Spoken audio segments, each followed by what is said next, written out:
So, it's a hot Wednesday afternoon at nandito tayo ngayon sa may uh, Kalulut to Delcanan Road. Ayan. Bali, nagmula tayo sa Angeles City at ngayon ay magkakaroon tayo ng road update. Itong tourism road. Ayan. I-update natin kung ano ba yung mga latest na ginagawa rito. Dahil merong nag-comment sa isa sa ating mga subscriber at gusto nilang makita at malaman yung mga kaganapan dito sa pagbabago sa may tourism road. So, it's been 2 years, I think, nung first time tayong nag-ano rito, nag-update. Ano pa nun after pandemic pa nun eh. Pero ngayon, parang marami na silang ginagawa. I think nagtatayo sila ng mga center island dito, dun sa may malapit sa mga tulay. At marami na rin yung mga establishment na itinayo simula nung mag-open itong bypass road na ito. Actually, bypass road ito itong tourism road na to. Para hindi na magiging grabe yung traffic or mapadali yung mga pumupunta ng NLEX, dadaan na lang dito, hindi na pupunta doon sa usual na daanan sa may Sindalan area, yung main road sa Sindalan. Ayan. So, ngayon, pupuntahan natin para maipakita ko sa inyo kung ano ba yung kalagayan ng kalsada ito.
So, dito na tayo mag-start. So, pupuntahan muna natin yung kadugtong niya. Ayan, dito. Meron nakalagay dito, no entry, light vehicle and heavy vehicle. Ayan, dito. Dito yung kadugtong ng tourism road. Dito tayo mag-start para may pagkita ko sa inyo. Ayan. Hanggang dito yung natatapos sa may tourism road. Bali, ilang taon ng ganito ito. Ayan, no? Sinara na hanggang dito. Pero yung mga nagja-jogging, baka pwede pa. Ayun siya. So, try natin dito.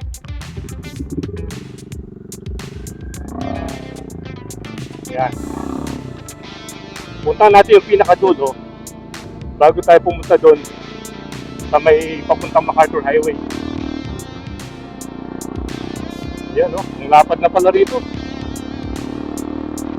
Pero hindi pa ino-open sa mga sasakyan. Yung mga nagja-jogging pwede rito, tsaka yung mga nagpa-bike, gano'n. Tsaka yung mga single na motor siguro. Gaya natin, nakapunta rito.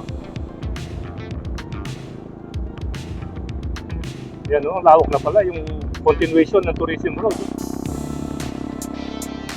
Nakita natin doon sa aerial shot kanina. Mahaba-haba na rin pala yung natapos.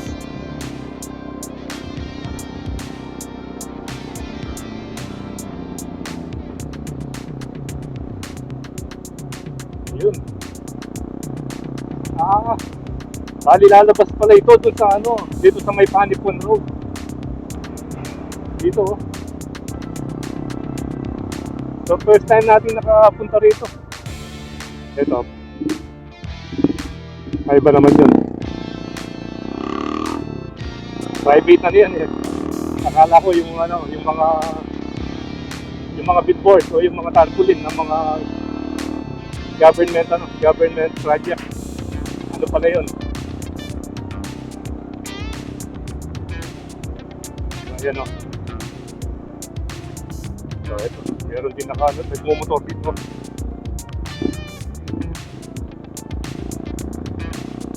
Ang lawak na pala rito.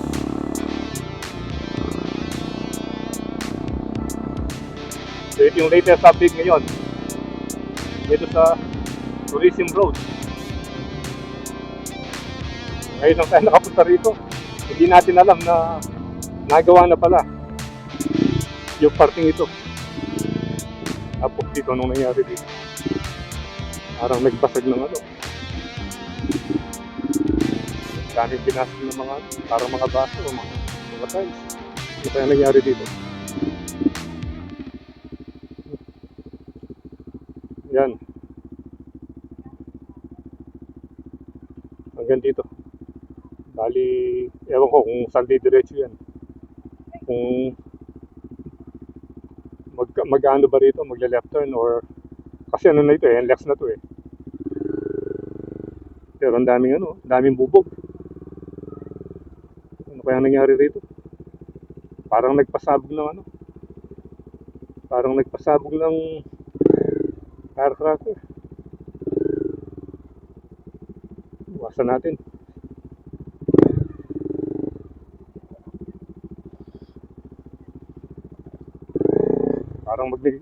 Parang may nagrambulan dito.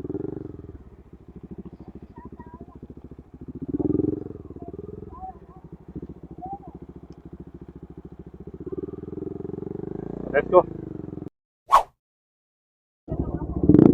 Okay. Diretso na tayo rito. Yan. Dito tayo mag-start ulit. Meron na palang rito, 7-Eleven at saka meron na rin Jollibee. Ayan, tapos meron na rin terminal ng tricycle. Ang dami na palang nagbago rito. Swelo Coffee. Last time tayong dumaan dito nung nag-update tayo dun sa mga dyan, yung mga ginagawang segmented tax dealer. Meron ng ano ba yun? Parang stadium. Yun o, ang laki.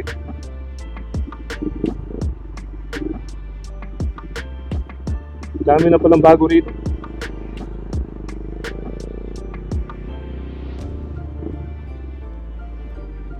Laki o. Meron ng malaking stadium dito o. Hindi ko alam kung private ba to o public. Walang nakalagay na karatula. Malamang private ito. Tapos ito yung unang tulay.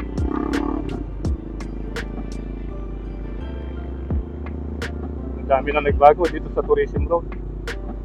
Tapos ito naman yung si Posco. Ayan. Government yan ng San Fernando. Government office yan eh. City Public Office. Ano ba nakalagay? Hindi natin masyado mabasa. Yan yung si Posco.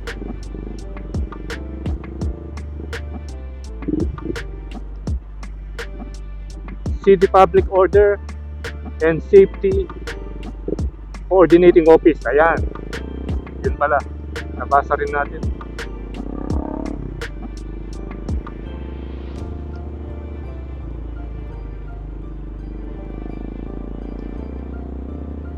Tapos ito, ano ba ito?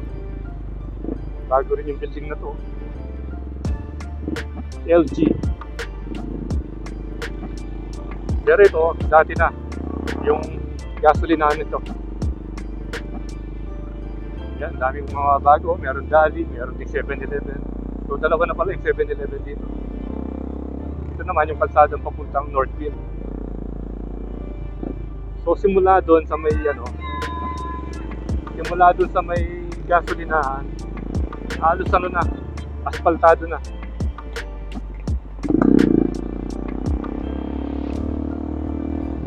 Yan o. Ito yung ginagawa nilang island. Ayan. Center Island. So maganda yan, pag nagkaroon ng mga halaman, then lalagyan ng poste sigurado yan. At baka bibigyan din ng mga solar street light. Ganda ng kalsada oh. Ang pino. Ito na yung pangalawang bridge, pero narrow ito. Narrow bridge. And then, ito, island na naman. Ito, may damo na ito. May konting damo na. Dami na nagbago rito. Ito nga pala yung mga launching gantry ng NSCR, mga bodega na nga dito eh. Diyan nang gagaling yung ibang SBG. Ginagamit sa mga NCR station sa may San Fernando, sa Santo Tomas, ganyan. At baka sa Angeles, dito rin siguro nang gagaling yung mga SBG nila. Yun, malaki ng building. Malaki na yung pinagbago ng tourism road. Yan, no? Napakaganda na.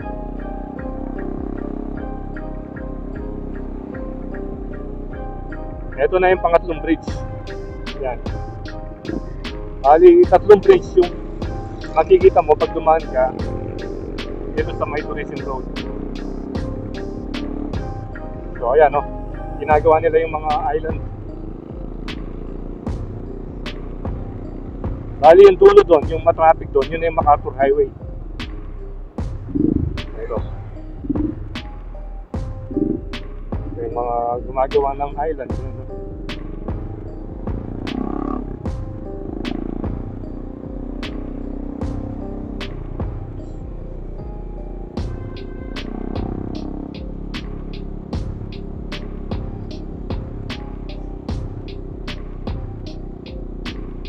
Yan. So, bali hanggang dito na lang tayo. Meron pa palang dali eh, no? Bali dalawa na yung dali dito. Ito kasi papunta na ng Sindalan yan. At yung kantong yun na yung MacArthur Highway. Hindi tayo diretso dyan, babalik tayo at magdo-drone tayo dun sa may mga building doon para makita natin yung area view niya. Okay, so stopover muna tayo rito. At magpapalipad tayo ng drone. Ayan. Ito yung magandang spot na nakita natin eh. Dito sa may harapan ng ano ba dito? Precast Production and Storage Facility ng Acciona Dilim JB. Yan, ayun yung ano niya, yung karatula niya. At meron din na palang bike lane, ayun yung kulay green, kung nakikita niyo doon. Pero hanggang doon lang, sa may gate. Yan, yung bike lane, simula dyan, hanggang doon siguro. Hindi natin napansin kanina. Pero at least meron ng mga daanan yung mga nagbabike. So tara, mag-drone na tayo.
Okay, so nakita na natin yung aerial view nitong tourism road. Napakaganda sa itaas.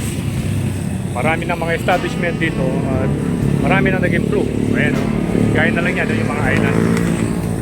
So ito yung latest update ngayong February 11, 2026. Yung ginagawang tourism road. Actually, pinapaganda nila dahil nung pandemic open na ito eh. So yan po yung update at abangan yung susunod natin pagbalik dito pag natapos na yung mga ginagawang island, i-update natin muli. So again, ride safe always, Kabalan. See you when I see you and for Yolanda.